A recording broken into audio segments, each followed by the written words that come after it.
மீன் குஞ்சு வாங்கிட்டு வந்துட்டேன் தொட்டியில் போடுறதுக்கு. பாருங்க தொட்டி, தொட்டியில் வெறும் தொட்டி மட்டும்தான் இருக்குது இப்போதைக்கு. இந்த மாதிரி தான் போட போகிறேன்.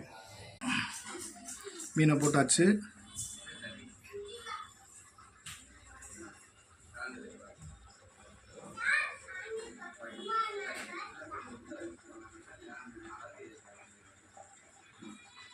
தொட்டி எப்படி இருக்குன்னு பார்த்து சொல்லுங்கள்.